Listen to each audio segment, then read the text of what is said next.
Assalamualaikum everyone. Waalaikumsalam warahmatullahi wabarakatuh. Assalamualaikum Ustaz. Thank you for joining us again. How are you today? Alhamdulillah, baik-baik sahaja. A bit tired but looking forward for this podcast, insyaAllah. Alhamdulillah. I just came back from work kan? Yes, few minutes ago.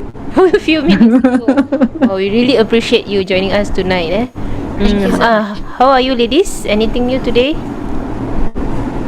Not much. She just had my booster today. How have you been? How have you been? After the booster? Yeah, my booster was yesterday. I forgot. Itu side effect dia tu. The side effect. She met us yesterday. She forgot. Yeah. So the booster was yesterday and the side effect is supposed to be today lah kan? Yeah, it takes some time for it to travel around my body lah. Yeah, so I'm feeling a bit feverish, but I think it's okay. It's manageable. Yeah. Masya Allah. InsyaAllah. How about you, Jay? Cool. But I don't know, for these past few days I'm getting sleepier and sleepier. Maybe the weather. Yeah, maybe. The weather must be playing a part. Yes. How about you, Me, a lot of work, a lot of deadlines. InsyaAllah. Coming up, So a lot of deadlines mean a lot of income lah, extra income No, to the company. the same. To the company. Okay. Before we begin, let's acknowledge our listeners who have been listening to our podcast and sending us your love. Thank you. We truly appreciate them Thank you. and keep them coming. Okay, so we hope to improve as we move along. And if you think you have benefit from this podcast, let us know and do share our podcast to all your friends and family members. Okay, so moving on, probably before we go to the next topic, maybe we have a recap of our previous episode. Yes, previous episode was about identifying red flags in our partner in the relationship, right? Yes, correct. Yes. So we discovered a lot of things. In fact, the previous two episodes is about red and green flags. Yeah. Which are essential, right, in determining whether the relationship can work or whether we can bring it to the next level, right? So Yes. today topic is after you have evaluate the potential of your partner. So so our topic tonight is let's talk about before we get serious. Okay. Before we get This serious, topic, Okay. Yeah, so this topic is mainly about addressing the tools that we can adopt to before we take the relationship to the next level. You mean there's like a so-called like an examination, a test for us to see before we can proceed to the next level? Yes, I think it's like not a test lah, but a few but a few questions that you may want to ask yourself, that you may want to do some evaluation on your own, right? Yeah. So maybe you start. Do you? You. Care to share that we have known from a bit of your background from previous episode that you are actually managing one of the Cinta Abadi, one of the program, right? Cinta Abadi. So we want to tap upon your experience. What are maybe you can share the type of questions that you will normally ask the couple for your program? Okay, thank you Miss A. I think yang program tu is actually for bersamamu instead of Cinta Abadi. Sebab apa, Cinta Abadi is a marriage preparation program, whereas bersamamu is kira semacam befriending and also kira get together moment between like Kadi and the couples lah. Bersamamu Okay. Bersamamu. Okay, jadi for today when before saya jumpa dengan my couple for F2F, I will share with them a link for them to answer around 14 questions. 14 14 questions. 14 questions. So this is in order for me to get to know the couples better, but more importantly for the couple to get to know themselves better. Yeah, so among the questions that I will ask is what does marriage mean to you, and why do you want to get married, and why do you choose your partner. Yeah, and some of the questions again like what are your financial goals, how do you what's your plan in order to achieve that goal, and then how do you what are the steps or what are the things that you want to do to ensure that your love will be strong in the future, and things like that lah. Pernah tak Ustaz, after they answer that, right, and then they realise that there are conflicts between them, and then tak jadi kahwin? So far belum, alhamdulillah. Sebab kita I will take time lah to address the questions, ataupun kadang-kadang berbual santai-santai je, but there are many times yang mana tak sempat pun nak cover all 14 questions pun. So I'll just pick and choose yang mana jawapan-jawapan dia interesting, yang mana is I think quite relevant to the couple. So it's really interesting lah to see how the couple respond and everything. Normally, do they like? I mean, maybe you can share what are the type of answers, in fact, to your questions that they actually replied. Yeah. Oh, okay. Kalau itu, I think is usually is the usual. Macam contohnya, what does marriage mean to you? Antara common answer adalah untuk mengikut sunnah Rasulullah SAW, nak halalkan hubungan, nak elakkan daripada dosa, nak the next step phase of life, tak sabar nak hidup bersama dengan pasangannya, things like that lah. Tu kira what does marriage mean to you. Dan bila kata why bila kenapa nak kahwin, antara answer yang selalu dapat dengar adalah dah bersedia, dah tiba masanya, seru dah datang, kalau tak sekarang bila lagi, takut kena kebas. So kira I would say normal answer lah. Belum ada yang interesting betul-betul tarik perhatian, but there are some satu dua answer yang memang lain daripada yang lain, but then again it's I would say it's understandable why they answer that way. And kalau kenapa pilih pasangan, itu biasalah. Sebab dia baik, dia caring, penyayang, penyabar, fahami saya, kenal saya, sopan santun, hormat mak bapak, hormat anak-anak, hormat segalanya lah. Dalam dunia ni dia seorang je yang memahami saya. Saya bersyukur saya dapat dia. Macam gitulah. Actually that question was also that time that was like many years ago lah, that was written. But for you is the program is face to face, right? It's a personal program for each couples kan? Yes, dia kira since July 2019 RMMM dia ada this initiative anda bersamamu is sebelum couple bernikah, naib kadi perlu berjumpa dengan this couple, to get to know them better and maybe become their resource person. I see. But do they like macam openly, I mean like, do you meet any couples that macam instead of the good things kan, tapi dia cakap macam ada pros and cons, so macam atau masih half-half? So do you meet such couples before?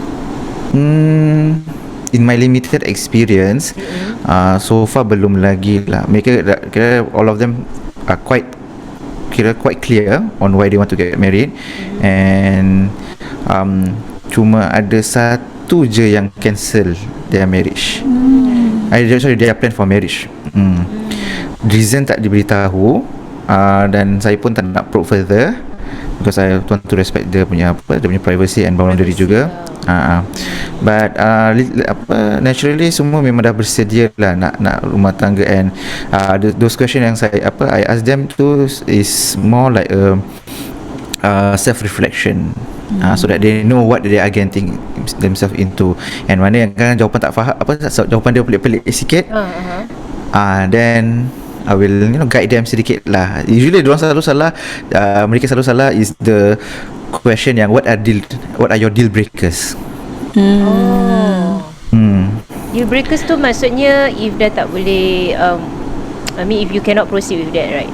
Something yes, lah that the boundary tu kan. Yeah, bila berlaku you kira cross the line kan. Ni tak ada maaf bagimu. Enough is enough. We're done. Game over. Things like that lah. Usually bila ada orang answer, kalau orang dia kurang ajar, orang dia selfish dan sebagainya lah, dan say betul orang dia selfish. Tapi kalau sekali selfish game over ke? Then try to manage their expectation, manage their answer betul-betul. Okay, maybe kita move on to our each of us kita start dengan Zack lah. Zack dulu. Maybe dulu before you get married, right?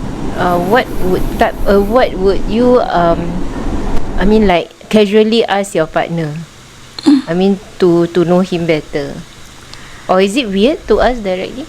No lah, this is quite natural lah to us to get to know each other. What's your favourite colour? What's your favourite food?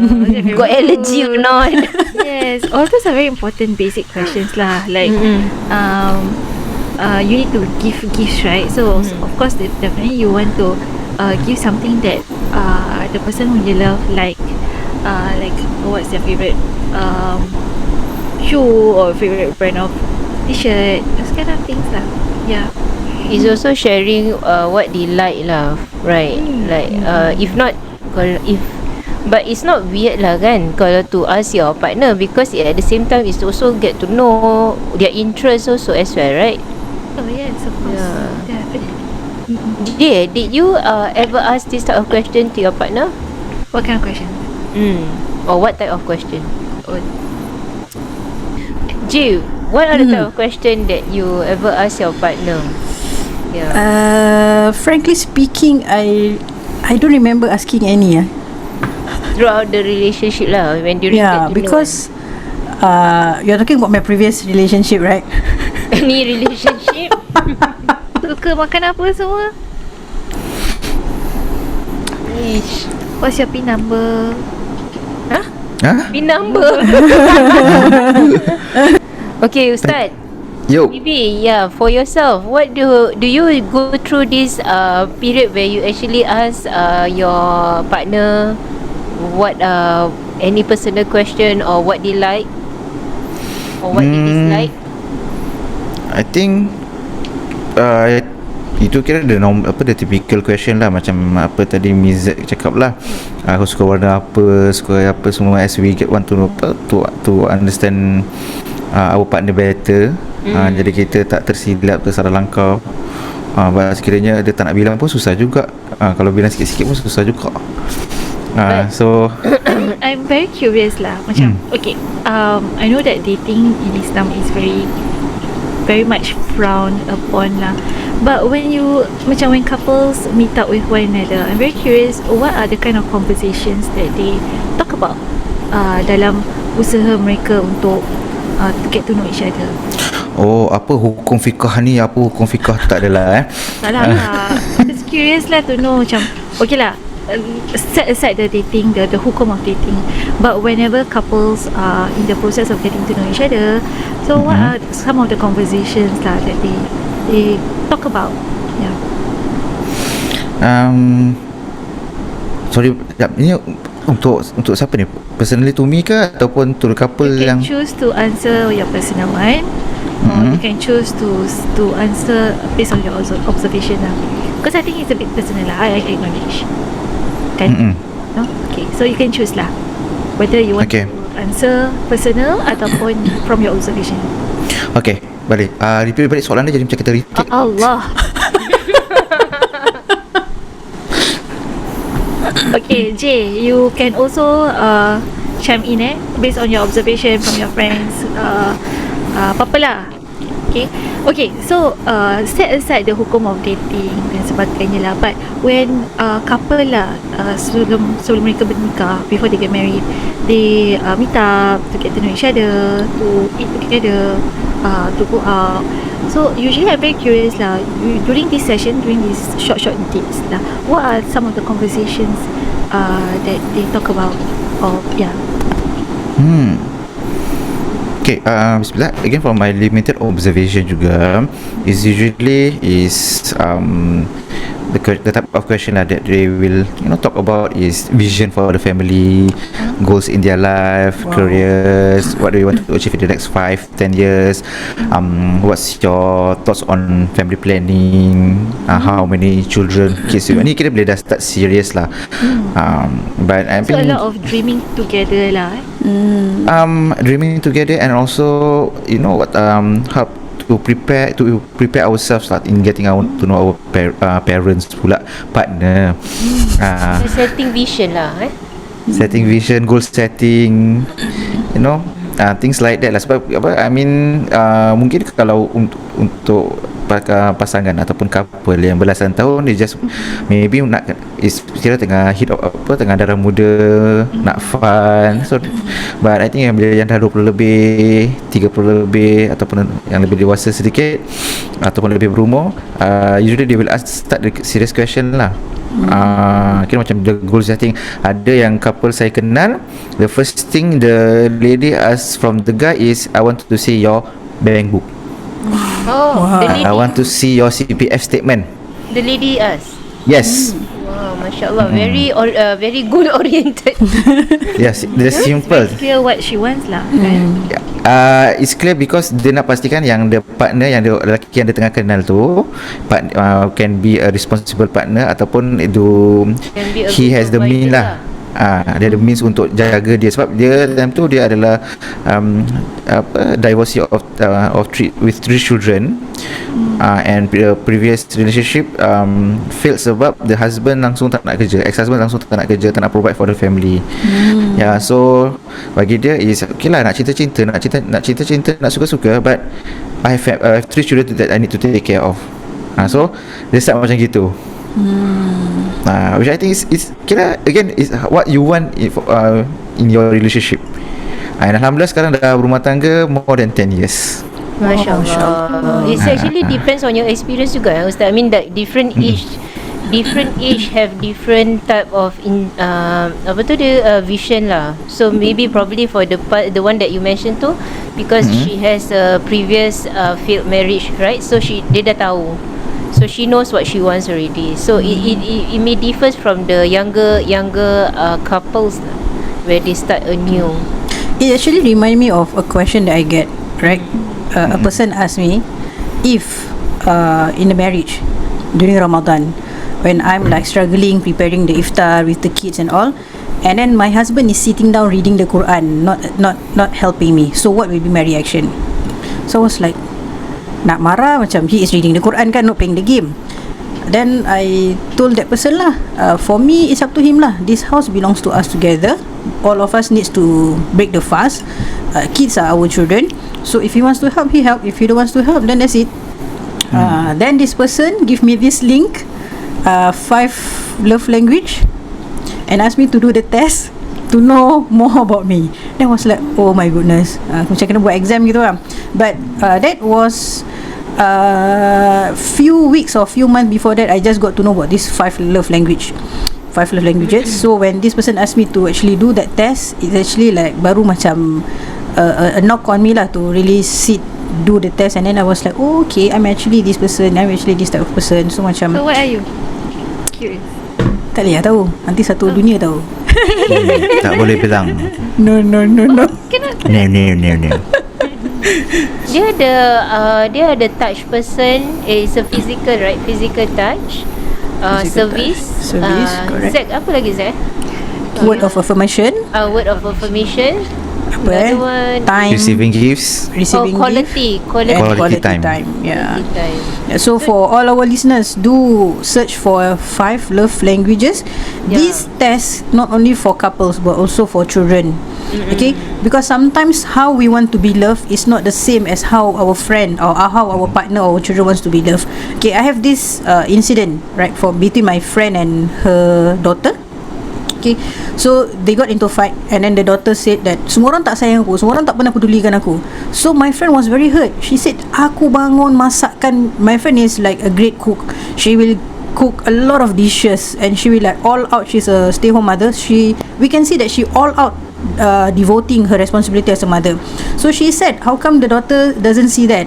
So when I asked them to do the 5 love languages, okay, actually my friend's love language is apa tu nama dia, yang act of service. So pada dia, when she act service, she serve, that is to show that she love. But for her daughter, it is word of affirmation. So she will feel love if you say you love, if you like verbally affirm it. So that is where there's a clash lah, a conflict. So same also goes to marriage couple or those who baru nak start into couple. When you do this test, then you will understand more. Are you the person who is the type of apa tu, word of affirmation? That's mean if you are like that, your partner need to know. So your partner mesti zikir, I love you, I sayang you, you are special to me, blah blah blah blah blah. Then if you are the type yang apa tu, physical touch, that's mean you orang nak the physical touch. So apa-apa jadi pun the physical touch mesti kena ada. But some of them is just act of action, act of service. Means kalau suami balik ke, isteri balik ke penat macam mana pun mesti kena tolong buat something. Mesti ada like serve air putih pun tak apa, yang penting serve. Then apa lagi quality Yes, quality time. Quality time means kena duduk, tak bercakap, duduk sebelah-sebelah pun ada sama-sama quality time. So macam it's that time our previous episode tu yang Kak Mashri said was about spending undistracted time weekly, if I'm not wrong, right? Yes, she said about that. And the fifth one apa Zack? Gifts. Sorry apa? Oh receiving gift. So you kalau dapat partner yang dia punya love language is receiving gift tu, so you must tahabu. When you give, you love. But receiving gift doesn't mean you give expensive present lah. You belikan chocolate, sweets, gift. So it's also to show your love.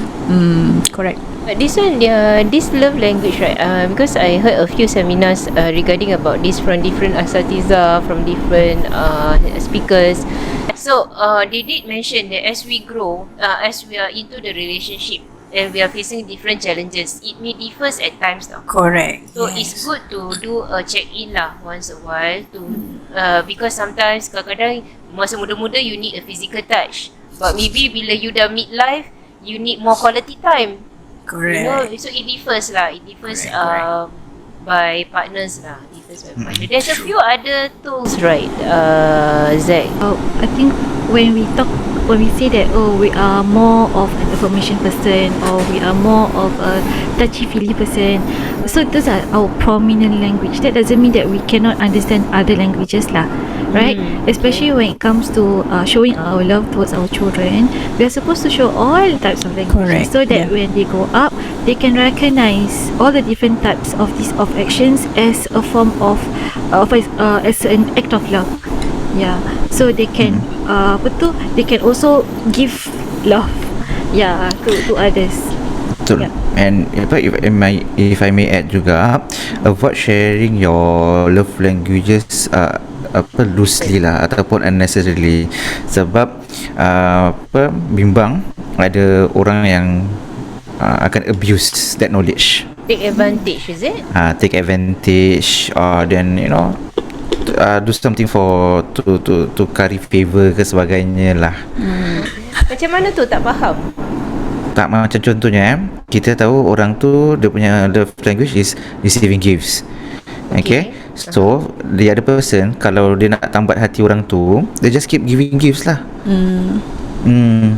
That is what I meant lah. When you have a partner and you know your love language, and then you tell someone else of different gender what is your dominant love language, and then that person want to try you, so he knows or she knows that this is your dominant love language, and then he or she keep attacking on that, she keep addressing on that, so that will cause problem in your relationship if your own partner is loose in focusing on your dominant love languages. So itu kita just be careful, sebab itu the worry is that bila kita punya love tank tak full, then issues might arise lah, situation unwanted ataupun kira benda-benda yang patut kita boleh elakkan, kita tak dapat elakkan. You remember the seminar Kembali Bercinta that we attended? Yeah. The speaker, deposit the of, speaker also spoke about this yeah. love I heard tank. about it. Yeah. Yes. Can you elaborate? Okay, I just probably share this okay, this is also kena mengena dengan one of the past episodes lah. Let's say about the communication part, because as we go through if you all remember the previous episode, we have to make a ratio kan of the positive, the red and the green flags, remember? So once we already let's say in terms of his communication, we think that we can both, not only one person, both of you think that you can improve together, the person yang ada problem with the communication as well as the partner, so they agree that they will work on it kan.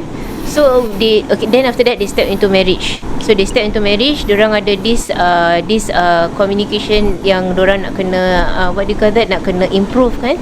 So like what mention lah, if the communication or the problem yang kita dah tahu tu ada problem initially, and we have to continuously improve on that. But if let's say during that period as we are trying to improve tapi one of you dah give up, macam halfway je, you're not putting into your 100%, and then you're not putting the same effort that you dah janji that I'm going to improve my communication to you, I'm going to improve macam mana I communicate with you. So you're not depositing the love, the fertilizer into your whole relationship. So what happen is that when we expose, like Ustaz cakap lah, when we expose our love language, and we know that we hunger for something, so orang pula, somebody else know, he or she like this kan, so itulah danger dia datang tu, right Ustaz? Is that is what you meant just now, right, regarding about exposing or making your love language known? Dia kira bukan setakat macam tadi apa mesti cakap lah, nak silong ke, nak kebas ke, apa sebagainya. Itu at least kira masih lagi dalam bercinta. Yang saya bimbang is that macam kononnya scam, scam duit, nak scam harta, because that person know the love language, let's kikis harta orang tersebut. That is another type of relationship lah. Yalah, tu yang what I meant by jangan elakkan kalau boleh daripada share kita punya love language openly ataupun loosely lah. Ya. Sebab kalau dia share dan kemudiannya ada orang sailang, orang kebas kita punya pasangan, tapi pasangan kita lebih bahagia dan dia pun boleh jaga pasangan kita lagi bagus daripada kita. Tu mungkin kita kena buat self reflection lah, kenapa perkara tu boleh berlaku dan sebagainya.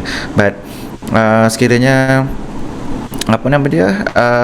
sebaliknya berlaku, duit orang, let's say saya kongsi I share my love language, dan tiba-tiba ada orang nak kikis, tak ada harta pun sebenarnya, tapi nak cuba kikis whatever yang ada kan, then itu kita tak membantu lah. The tool is great, the 5 love language is really a great tool, but again it's how you manage the tool to improve your relationship or not to destroy your relationship. There is also other webs and apps, right? We found a few. Maybe Zack, you want to take on this attachment style? This I think is one of your favorite topic, right? It was mentioned inside here. Attachment style. Maybe you can elaborate tak? What is attachment style? So there are 4 general attachment style in an adult relationship. Attachment tu macam cara kita berhubung lah dengan seseorang tu lah. Okay. So the first type is secure, means this person rasa tenang lah bila dia berhubungan dengan orang lain, dia rasa tenang, jadi macam secure, macam biasa. Anxious ni pula hubungan dia bangsa macam dia kancong, dia macam very high stress, macam orang ni betul sayang aku ke tidak, that kind of thing. Macam insecure. Yalah, macam insecure sikit, tapi dia anxious lah. Okay. Avoidant is a third type. Avoidant ni bangsa macam before you hurt me, I'm gonna hurt you, macam itu. Ataupun tak kisah kau buat ke tak buat, aku tak kisah. So macam tadi bila Jay cakap pasal sama ada dia the partner tolong bila time Ramadan tu, sama ada dia buat ke tak buat, is up to him. So dia macam very avoidant lah, that kind of that's a characteristic. Okay, fearful ni maksud macam takut. So macam dia takut, a lot of fear lah in this relationship. This person feel dia macam insecure. I think this is insecure, fearful that this relationship will not work out, fearful that things will happen, things that will apa tu, will jeopardize the relationship. So macam always checking whether the what is the partner doing. So that kind of situation lah. Dia so anxious lah. The in terms of the spectrum, dia tak seteruk fear, not seteruk lah, it's the wrong usage of language. Anxious ni not as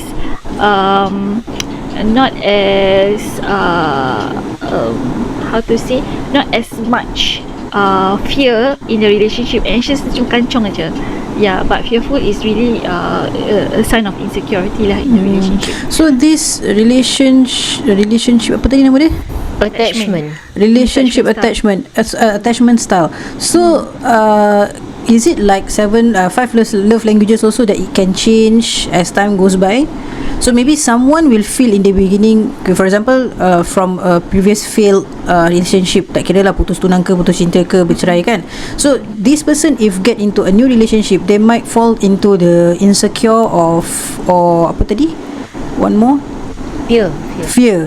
But then after the person like feel secure with the new relationship, so there's no longer fear ataupun insecure attachment style. So can it be happen like that? Let me explain a bit more about attachment. Attachment theory is a very interesting theory. It starts from I think from as early as 1950s, from Bowlby and Karen. And in fact, a lot of this topic attachment ni sampai sekarang lah, people are still studying about it. Okay, the thing about attachment relationship ni kan, they bila kita each of us have already in a sense developed a certain kind of attachment style, and this kind of style has been developed by our own parents or our own early experience when we were growing up. With our parents. By our parents or our caregivers lah, doesn't matter. So for example, macam for a child grows up, bila dia menangis and then tak ada orang layan dia, nangis macam jangan angkat dia, jangan layan dia, dia sengaja nak cari attention. But this is the baby lah. So this baby will learn from the adults. If the adults do that, they will learn that, oh, in this world, if I am crying for help, there's nobody's gonna come and help me. Okay. So this kind of behavior, right, if they can continuously like this child will grow up having a more avoidant attachment style. Okay. Dia bangsa macam avoid lah, macam ataupun withdrawn kind of attachment style. So because he or she needs to protect himself. Correct. So macam if I need help or she needs help, because of the previous experience kan. So okay, I'm not gonna depend on other people. I will withdraw from people. That means in short, they will also avoid any emotional punya attachment lah. Maybe. Kejap. The story continues because, like I said, the research is still ongoing. People are still discovering a lot from this attachment theory. So that's one example. But if a child bila menangis and people respond to this person, so the child grows up knowing that, oh, my voice is important. My voice, when I seek help, people will respond. Okay, the thing is, okay, even though this is the blueprint of an attachment style starts from young. Okay, there has been a research that I read somewhere, I forgot where it is, but I read somewhere that this blueprint can change if this person meets up with another significant individual who can love this person